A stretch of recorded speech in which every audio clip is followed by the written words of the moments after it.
Nós vamos encerrar nossa série de mensagens sobre os 5 solas, os 5 somentes, que são os cinco pilares da teologia protestante reformada, que tanto influenciou também a nossa teologia, a nossa doutrina, a doutrina batista durante os séculos.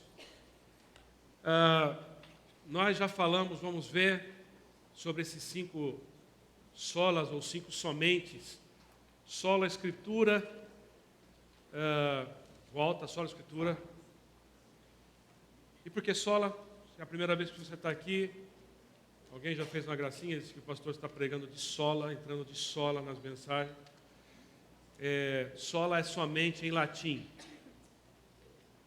Sola Escritura, somente a Bíblia. A Bíblia é a única regra de fé e prática para nós cristãos evangélicos que tem essa influência da teologia reformada. Não que isso tenha sido inventado por Lutero lá na Reforma. Aliás, corrija no boletim, não é 30 de outubro, é 31 de outubro, saiu errado ali. 31 de outubro, o dia que ele vai lá e promulga as suas 95 teses lá na Alemanha, causando um alvoroço na religião instituída. É bem verdade que já havia protestantismo no mundo anterior a isso, sempre houve. Mas esse protestantismo aqui de Lutero estava acontecendo ali naquele momento ali. E ele vai e diz algo que para nós é tão simples, tão óbvio. A Bíblia é a nossa regra de fé e prática, mas para aqueles cristãos daquela época não era assim. A Bíblia era uma regra. Tinha a tradição oral, tinha as revelações vindas de cima da liderança religiosa, seja qual ela for. E isso é um problema que pode acontecer hoje. Isso pode acontecer até dentro de uma igreja evangélica, cristã evangélica, que deveria ter essa base. É a Bíblia, mas a palavra do pastor pesa bastante, hein? Não, se a palavra do pastor não combinar com a Bíblia, acabou, não tem que ser rejeitado, na hora.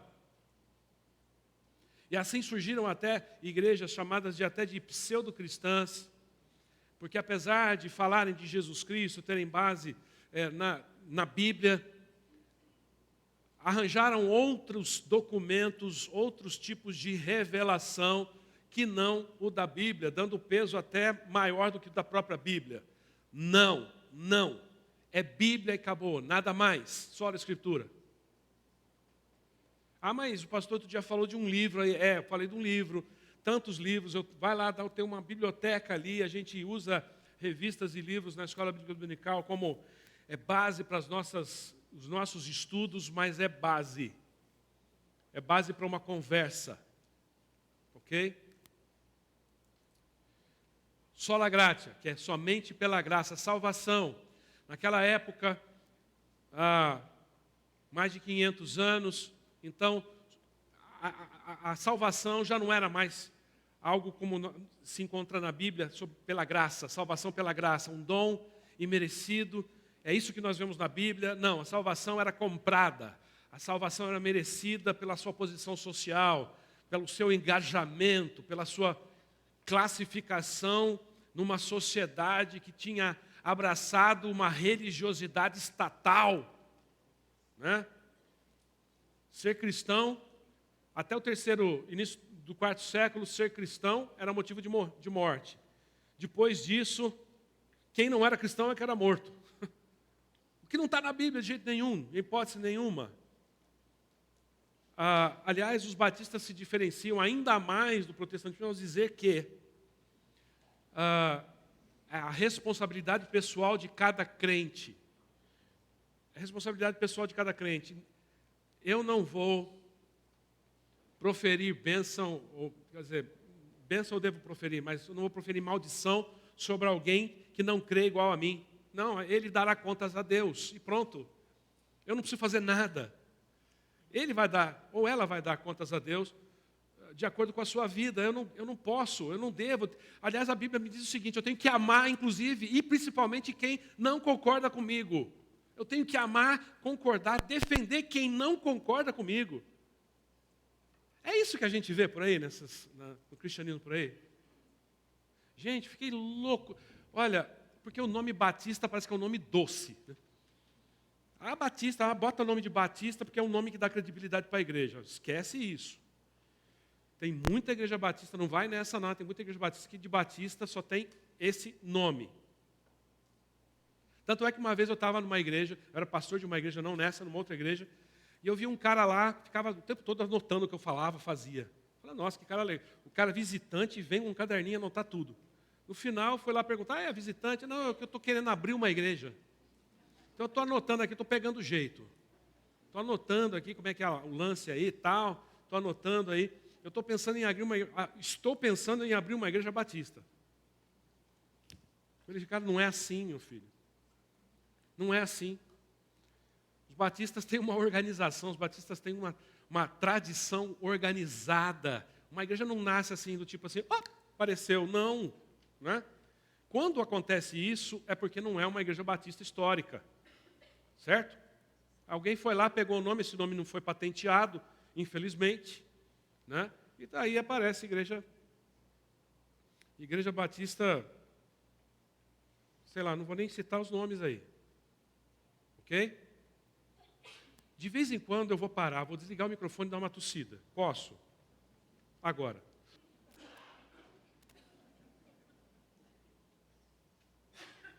Voltando. Salvação é pela graça. Sola fide. Agora, essa graça, ela é para todos. Mas por que nem todos são alcançados pela essa graça? Por quê? Não tem fé. E fé também não é obra, não é boa obra, algo de merecimento.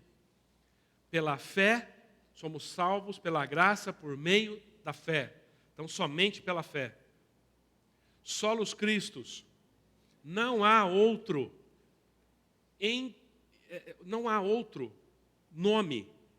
Vou citar a Bíblia. Não há outro nome dado aos homens pelo qual devamos ser salvos, a não ser Jesus Cristo. Não há pastor, não há igreja, não há santo, não há personagem bíblico, por mais bonito, importante, interessante que seja, não há ninguém, nenhum personagem que viveu, ou que está vivo, ou que já viveu, pelo qual nós devamos conversar com ele para que ele fale com Deus. Entenderam o que eu quero dizer? Nós não precisamos de intermediários a não ser um, Jesus Cristo.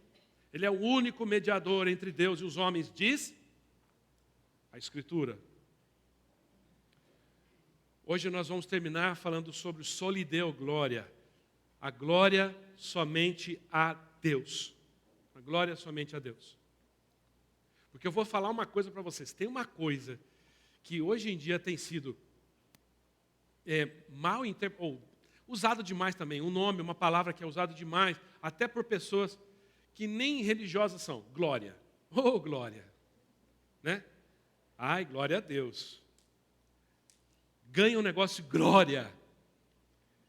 O glória quase virou um chavão do tipo assim, legal, que bom. O glória virou um termo meio que se esvaziou. Glória virou, glória a Deus, hein? É quase uma palavra que substitui sorte, legal, que bom, etc. Não, glória é muito mais do que isso, gente.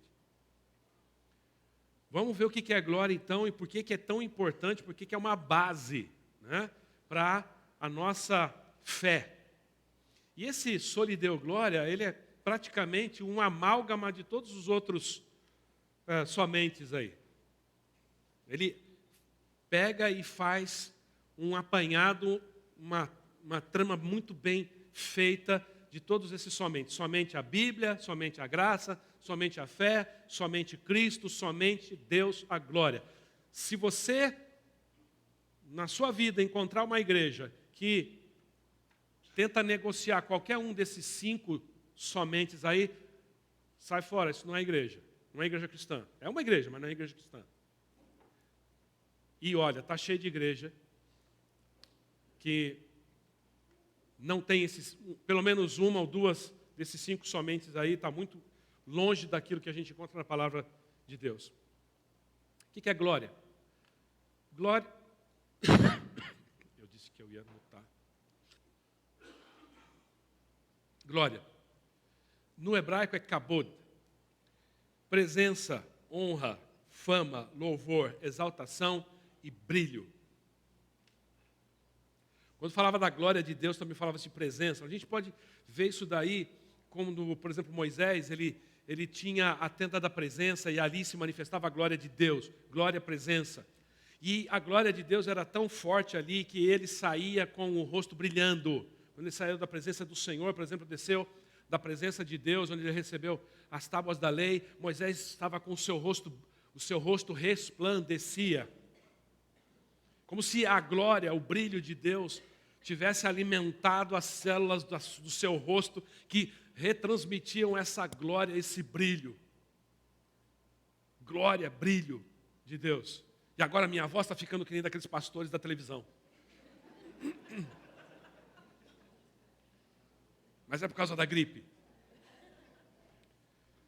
O que acontece? Vamos falar sobre glória, né? Porque a glória tem sido dada, e olha só, isso é importante.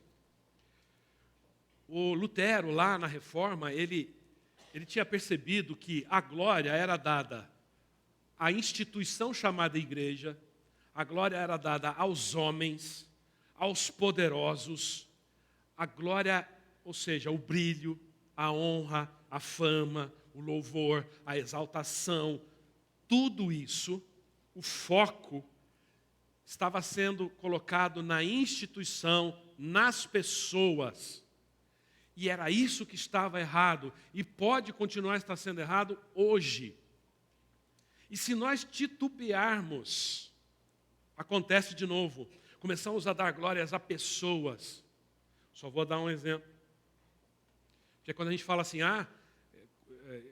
alguém pode até estar me ouvindo pela internet e tal, fala assim, esse pessoal da Igreja Batista, pessoal das igrejas evangélicas, protestantes, etc., falam muito mal da Igreja Católica, etc. Não. A gente fala mais mal de nós do que dos outros, sabia?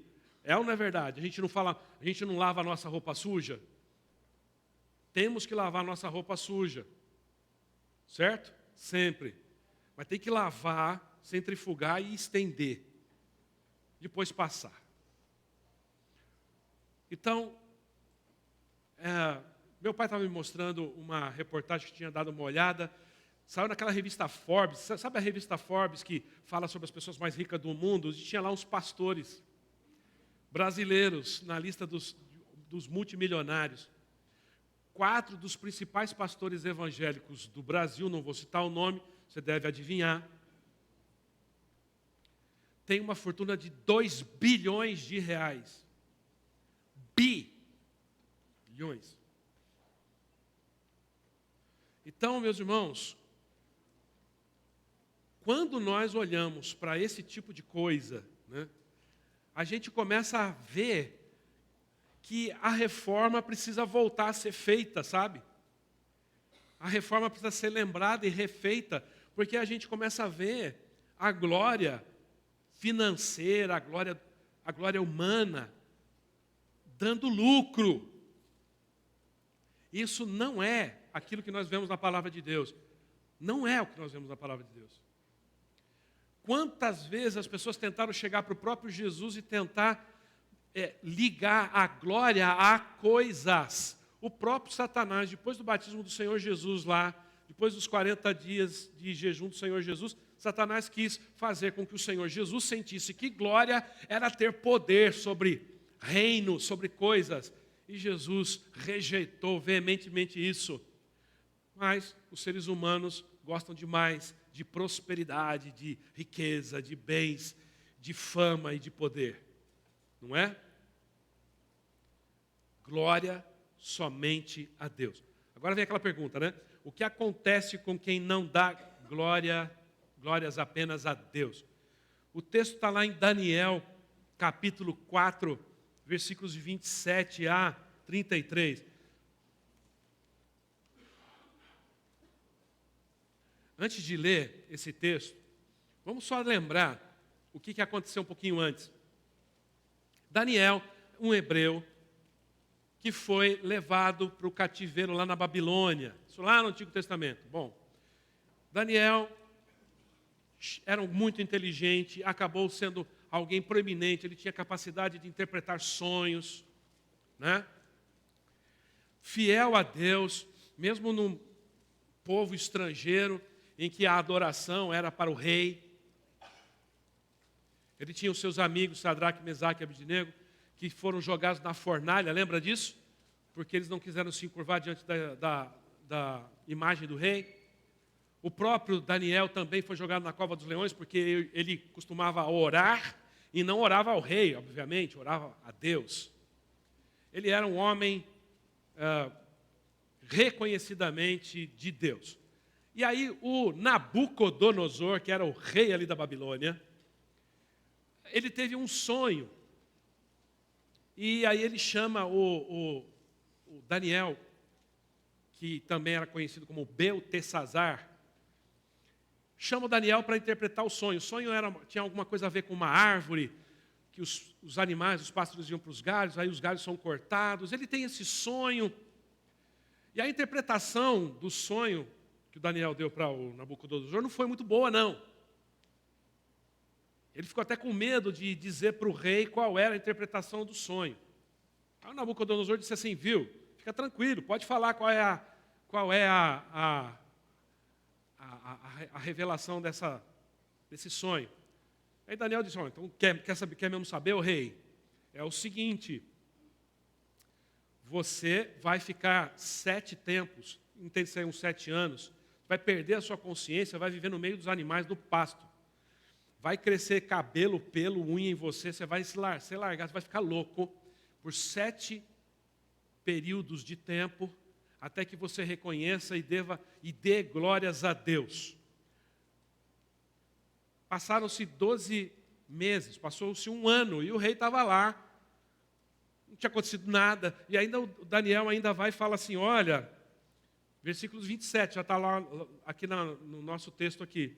Ó rei Nabucodonosor, aceite meu conselho. Pare de pecar e faça o que é certo. Deixe os seus pecados para trás e tenha compaixão dos pobres. Quem sabe então o rei continuará a prosperar.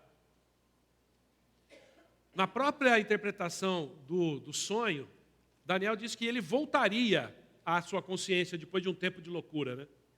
Ok, vamos continuar essa leitura então? Versículo 27. O Daniel vai e fala para o Nabucodonosor, olha, para de pecar, muda a sua maneira de viver aí, quem sabe Deus vai te poupar.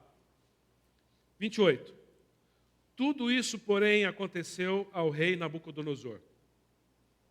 12 meses depois, ele caminhava sobre o terraço do seu palácio na Babilônia e disse, vejam a grande cidade da Babilônia, com o meu próprio poder construí esta cidade para ser o centro do meu reino, e para mostrar o esplendor da minha majestade. Enquanto essas palavras ainda estavam em sua boca, veio do céu uma voz e disse, esta mensagem é para você, rei Nabucodonosor. Você não governa mais sobre este reino. Será expulso do convívio humano, viverá nos campos com os animais selvagens e comerá capim, como os bois. Viverá desse modo por 7 períodos, até que entenda que o Altíssimo domina sobre os reinos do mundo e os dá a quem Ele quer. Naquela mesma hora, a sentença se cumpriu e Nabucodonosor foi expulso do convívio humano, passou a comer capim, como os bois, e foi molhado pelo orvalho do céu. Viveu desse modo até seu cabelo crescer como as penas das águias e as suas unhas se parecerem como as garras de pássaros. 7 anos depois, ele volta à sua consciência, ele reconhece o senhorio de Deus, ele dá testemunho de Daniel e ele diz, é de Deus toda a honra e toda a glória, e aí ele é restaurado. Eu fico imaginando nesses 7 anos, o pessoal perguntando assim, cadê o rei? O rei, né, olhava assim, está ali no pasto ali, ó. Né? O rei pode atender? Não vai dar não. Conversa aí com os conselheiros do rei, porque o rei, ele nesse momento está almoçando, ele estava ali no pasto. 7 anos desse jeito. Por quê? Ele não deu glórias a Deus e ele chamou sobre si a sua honra, glória, majestade. Olha só que perigo. Por isso que o nosso Deus é um Deus que nos ensina que a glória é dele. Mas quando nós damos glórias a ele, a glória de Deus resplandece sobre nós também. Esse aqui é o grande problema do ser humano, fica tentando dar glórias a si mesmo e aí perde uma grande oportunidade de ter a glória de Deus resplandecida sobre si e sofre as consequências. Vamos ver algumas coisas a respeito disso, somente glória a Deus. Viram o que aconteceu com o rei Nabucodonosor, né? Ele chegou aquele momento que ele se ensoberbeceu e ele achou que ele era Deus mesmo. Aliás, o pessoal dizia isso mesmo dos reis naquela época. Os reis da Babilônia eram tidos como deuses. E ele acredita que ele é assim. Agora, Deus não gosta disso, não. Posso te garantir, Deus não gosta disso. E ele, muitas vezes, nos ensina a duras penas que nós não merecemos glória alguma. E não merecemos glória alguma. Olha,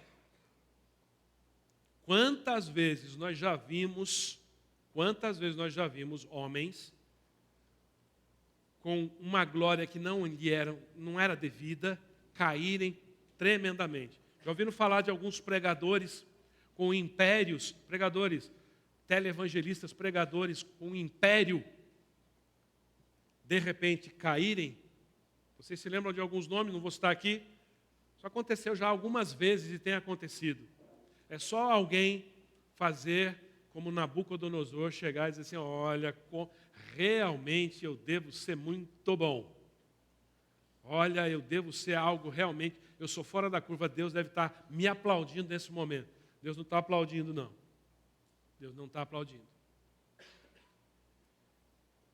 Primeira coisa que eu vejo, podemos falar sobre só lhe deu glória, somente Deus a glória. A glória é somente de Deus porque tudo é dele, por ele e para ele.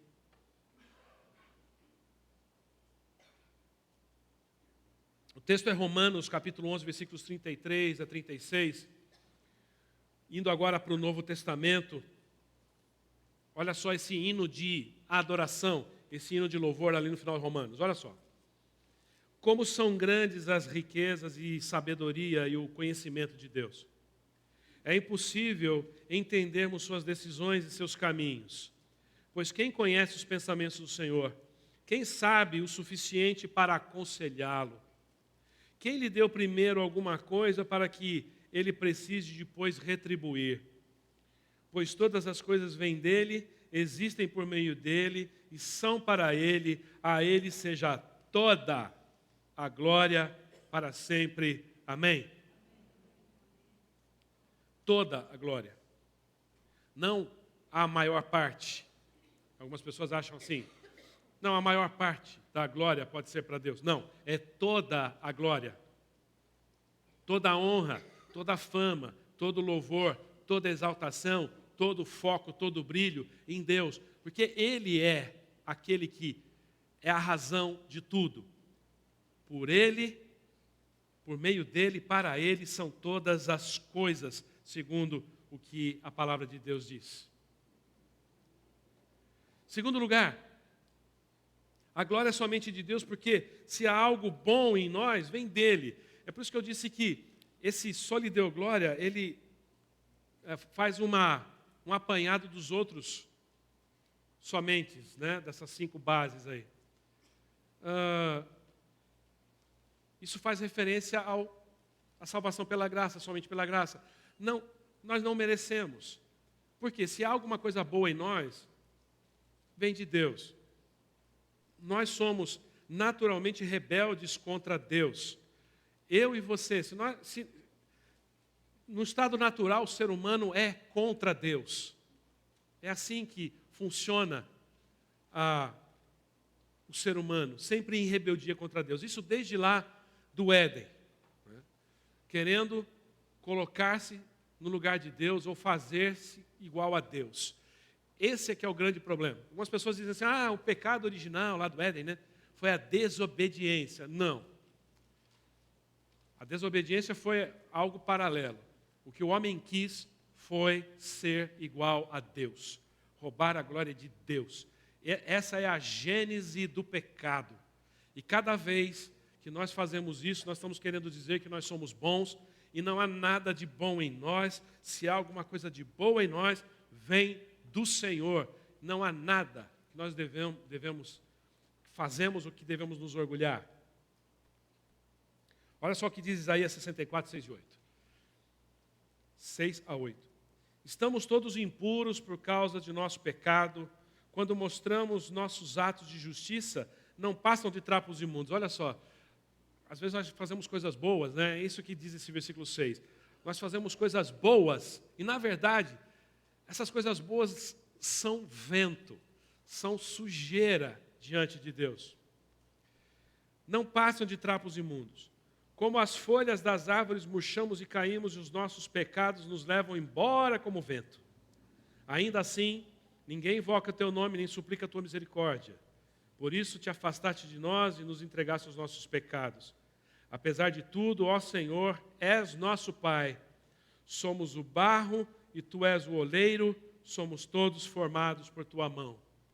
Se nós entendermos isso, se eu e você entendermos isso, que é Deus que domina a nossa vida e que nos faz e nos molda como o oleiro faz um vaso de barro, então nós vamos entender que aquilo que nós somos de bom vem de Deus. Se há alguma coisa boa em nós, vem de Deus. Por isso a glória é dele. Devemos viver dando glórias a Deus. Terceiro lugar, tudo que é feito pelo salvo, tudo que é feito por aquele que crê em Deus, no seu filho, através do seu Filho Jesus Cristo, é para a glória de Deus. Tudo que ele faz. Tem uma coisa, então, que a gente precisa lembrar aqui, e que começou, e foi falado, e foi ensinado ali, mas os cristãos que se mantiveram fiéis à doutrina bíblica já sabiam. Sabe o quê? É o seguinte: nós não acreditamos em sacerdotalismo. Pastor não é sacerdote. Pastor não é sacerdote. Hoje, depois de Jesus Cristo, se algum homem diz ter o poder de fazer as vezes entre o povo e Deus, então tem essa casta chamada a casta clerical, né? O pastor, então, ele é um ser espiritualmente superior, sabe? Ou líder religioso, quem quer que seja, ele é superior. Então, tem o povo normal, aquele povo assim, coitado, né? Povo, né? E tem o líder religioso. E você, você depende de mim para, se eu falar com Deus, se eu falar mal de você para Deus, você está com problemas. Entendeu? Agora, se eu falar bem de você para Deus, ótimo, porque eu sou de uma classe superior. Isso não existe. Jesus foi o último sacerdote, último. Agora, cada um de nós é sacerdote de si mesmo, porque diz que nós somos sacerdócio santo. Cada um de nós pode ter contato direto com Deus. O pastor não é sacerdote. Quando o pastor celebra a ceia, ele não tem algum poder para fazer algum sacramento ali, o pão virar corpo. Nem pastor e nem líder de qualquer outra igreja tem esse poder. Acha que tem, prega que tem, mas não tem. Está na Bíblia. O que é um pastor? O pastor é um líder, o pastor ele é um professor, O pastor é alguém que, com um dom espiritual para liderar uma igreja. Pronto, só isso.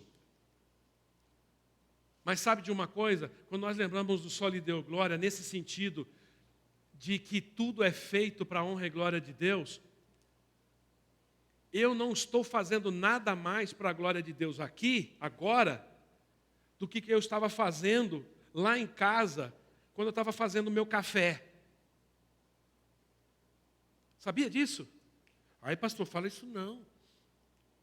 Quer dizer que fazer o café é tão para a glória de Deus quanto pregar aqui?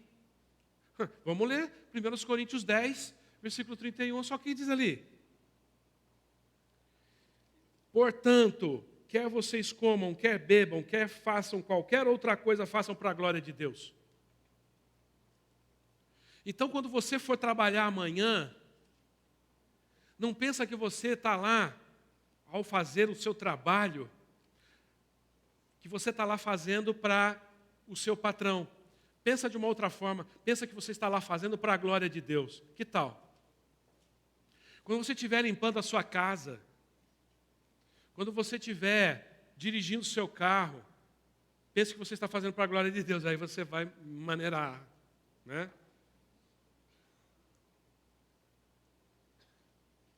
Quando você estiver conversando com alguém, ouvindo o que as pessoas têm a dizer, pense que você está fazendo isso para a glória de Deus.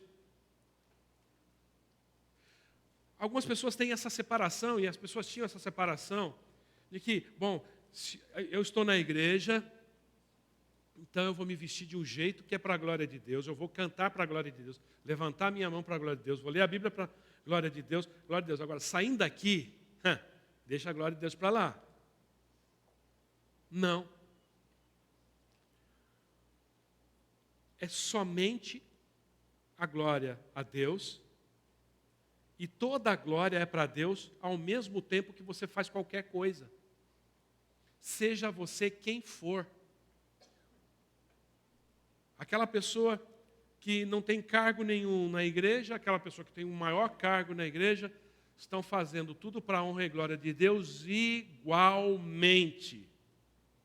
Se não estiverem fazendo para a glória de si mesmo, e aí Deus rejeita, que nem fez com Nabucodonosor. Então, olha a coisa mais importante aqui para ser lembrada nessa noite. Presta atenção, coisa mais importante. Diante de Deus, nós somos todos iguais. E não tem pastor, líder de louvor, professor de EBD, diácono, que seja mais importante do que aquele membro da igreja ou aquele que acabou de aceitar Cristo, não sabe nem como começar. Não há nada que eu faça. Imagina você, então, de novo, não há nada que eu faça que não seja para a glória de Deus. Imagina, a não ser que eu esteja pecando, né? Aí não é para a glória de Deus, mas se você estiver fazendo alguma coisa, servindo o próximo, o seu trabalho, eu não sei. Qual é o seu trabalho? Eu trabalho em contabilidade. Então, fechando aquelas contas ali para a honra e glória de Deus. Cirurgião, veterinário de pessoas, está fazendo a cirurgia para a honra e glória de Deus. Você é professor, está dando uma aula para a honra e glória de Deus. Você é dona de casa, você está aposentado, está cuidando das galinhas para a honra e glória de Deus. Está correndo atrás de bandido. Tem uns PM aqui da igreja aqui. Corra atrás dos bandidos para a honra e glória de Deus.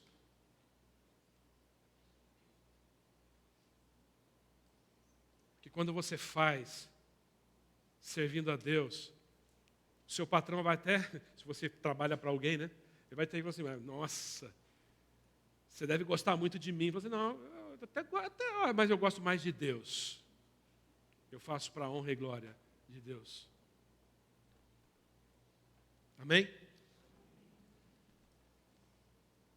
Portanto, olha lá, quer vocês comam, quer vocês bebam, quer façam qualquer outra coisa, façam para a glória de Deus. Isso faz assim na nossa mente. Abre a mente, diz assim, o quê?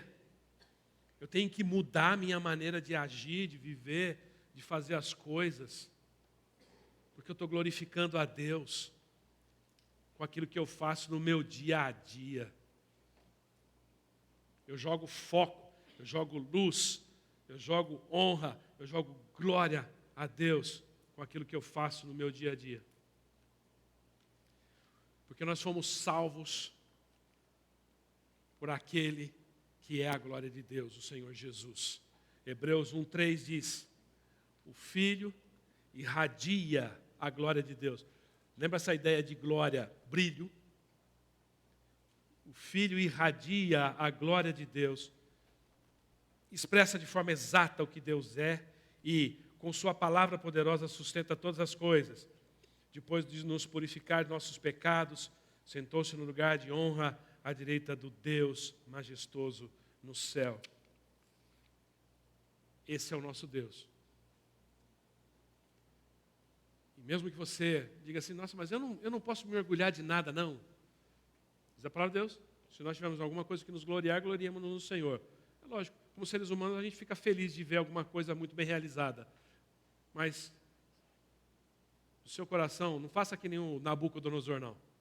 Chegou lá, nossa, que coisa mais maravilhosa. Vocês já ouviram falar dos jardins suspensos da Babilônia? Devia estar olhando aqueles jardins e disse assim, isso aqui o pessoal vai falar muito ainda, hein? E aí, naquele momento, ele percebe que a glória deveria somente ser de Deus. Quando você fizer alguma coisa muito importante, muito legal, muito bem feita, fique feliz, mas dê glórias a Deus. Baixe sua cabeça em oração. Senhor Deus Pai, glórias a Ti, Senhor, pela Tua igreja, por quem nós somos, por tudo que o Senhor tem feito. Queremos nos lembrar disso sempre e jogar o foco, jogar a luz, dar honra, exaltar sempre o Senhor nas nossas vidas. E fazendo assim, o Senhor brilha sobre nós o Teu rosto. O Senhor nos dá a Tua paz. O Senhor acaba então nos exaltando por causa da Tua glória, não por quem nós somos, porque se há alguma coisa boa em nós vem de Ti. Obrigado ao Senhor. Continua, Senhor, a nos dar forças para levantar e prosseguir, porque Teu é o reino, o poder e a força e a glória para todos sempre. Amém. No nome do Teu Filho Jesus. Vamos nos colocar de pé. Se você quer entregar a sua vida ao Senhor Jesus nessa noite, saia do seu lugar e venha até aqui à frente. Eu não vou pedir para você falar nada. Apenas saia do seu lugar, venha até aqui à frente, nós iremos orar. Mas se você tem um motivo de oração, seja de saúde, seja família, seja trabalho, talvez você já tenha entregado sua vida ao Senhor Jesus alguma vez na vida e se afastou e quer voltar, venha. Não vou pedir para você falar nada, apenas iremos orar por aqueles que tiverem seus motivos de oração. Enquanto nós cantamos, saia do seu lugar e venha até aqui à frente.